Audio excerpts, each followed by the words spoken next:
पंजाब सरकार दे वल्लों नशिਆਂ ਨੂੰ ਲੈ ਕੇ ਜਿਹੜਾ ਕਿ ਪੰਜਾਬੀਆਂ ਦੇ ਨਾਲ ਵੱਡਾ ਵਾਅਦਾ ਕੀਤਾ ਗਿਆ ਸੀ, परंतु ਹੁਣ ਉੱਥੇ ਹੀ ਸਰਕਾਰ ਦੀ ਇੱਕ ਨਾ ਇੱਕ ਤਰਫਾ फेलियर नजर आ रही है। तो दूजे पासे हुण कांग्रेस पार्टी कई सवाल उठा रही है। तो जिस तो बाद राजा वड़िंग दा बयान सामने आ रहा है। तो उन्होंने मुख्यमंत्री भगवंत सिंह मान दे उत्ते पलटवार किया। तो उन्होंने कहना है कि पंजाबियों नूं सिर्फ और सिर्फ लैके गुमराह किया जा रहा है। तो भगवंत मान जिहड़े कि पंजाब दे विच नशा मुक्ति नूं लैके पंजाबियों दे नाल जो वादा किया गया सी उसनूं लैके वो वादा हुण एक फेलियर दे विच नजर आ रहा है। तो दिनों दिन जिहड़ा कि पंजाब दे विच नशा वादा जा रहा है। तो राजा वड़िंग ने पंजाब सरकार के उत्ते कई सवाल तक खड़े कर दिते हैं। तो उत्थे नशे नूं लैके जिहड़ा कि कांग्रेस पार्टी लगातार हुण आम आदमी पार्टी के उत्ते पलटवार करती हुई नजर आ रही है। होर की कहना राजा वड़िंग दा, आओ तुहानूं सुणाउने आ।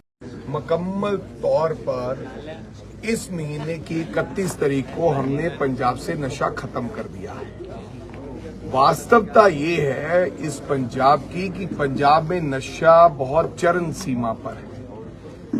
पुलिस कुछ नहीं कर रही क्योंकि पुलिस की चौकियों में वही 4-4 मुलाजम हैं, कुछ नहीं कर रहे। लेकिन हमारे पंजाब के गांव के लोगों ने अपनी अपनी कमेटियां बना रखी हैं, जिसके तहत जिस गांव में आया हूं इसमें भी जो हमारे सूबेदार फौजी रिटायर्ड हुए हैं जिनकी टांग खत्म कर दी गई, तोड़ दी गई दोनों टांगें, वो भी उस कमेटी के एक एक्टिव मेंबर थे। और लखवीर सिंह जी जिनके मैं घर आया हूं, जिन्होंने पोस्टर लगाए थे कि मेरा गांव बिकाऊ है, जिसके माध्यम से ये गांव चर्चा में आया और ये इंसिडेंट चर्चा में आया। उन्होंने कहा कि हमने 2 महीने पहले एक बात कही थी कि हमारे गांव में इस प्रकार के शरारती लोग हैं जो नशा बेचते हैं और हमें धमकाते हैं, लेकिन पुलिस ने कोई कार्रवाई नहीं की।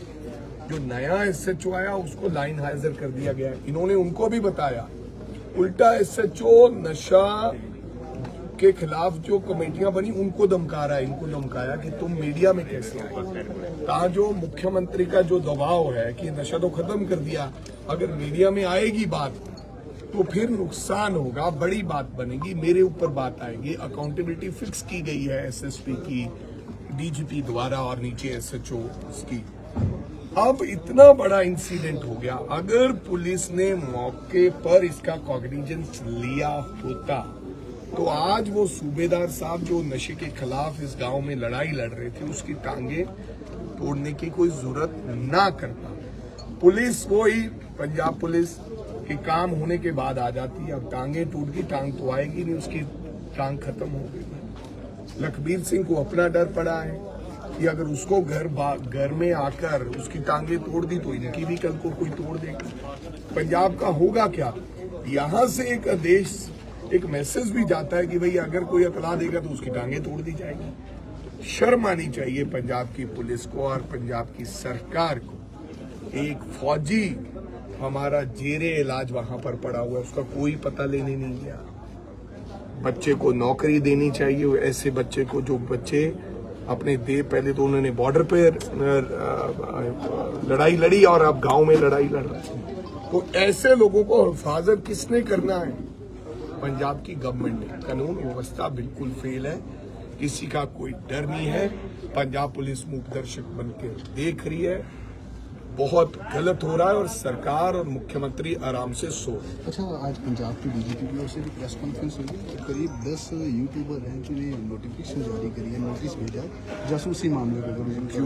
यूट्यूबर को अभी धीरे धीरे और पकड़ेंगे, क्योंकि जो यूट्यूबर पंजाब सरकार के खिलाफ और नशा मुहिम के खिलाफ कोई ना कोई खबर दिखाएगा उसके ऊपर कार्रवाई कर देंगे। कार्रवाई ये बताना चाहिए कि मैं कार्रवाई क्यों कर रहा हूँ। हो सकता है कोई जायज भी हो, मैं ये नहीं कहता कि नाजायज हो सकता है कोई गलत, लेकिन इसकी हिफाजत कौन करेगा? डीजीपी साहब, आप इनकी हिफाजत, और जो फौजी हमारा जिसकी टांग खराब हो गई, चली गई, बिल्कुल खत्म हो गई है, उसका क्या होगा? कौन जिम्मेदार होगा उसका? सर, आखिरी सवाल, बीजेपी सांसद सुधांशु त्रिवेदी ने आज प्रेस कॉन्फ्रेंस की दिल्ली में, वो कह रहे हैं राहुल गांधी जी का जो ऑपरेशन सिंदूर को लेकर बयान आया है वो बेबुनियादी बयान क्या है? राहुल गांधी सरेंडर की बात कर रहे हैं। ऑपरेशन सिंदूर 100% ये सरेंडर तो है ही। वो कह रहे मानसिक रोग। नरेंद्र मोदी ने, देश के प्रधानमंत्री जी ने ट्रंप के सामने सरेंडर कर दिया है। मैं भी ये कहता हूं अब मेरे लिए भी आप बोल दो क्यों टेलीफोन आया कि भाई सरेंडर हो जाओ, तो सरेंडर हो गए।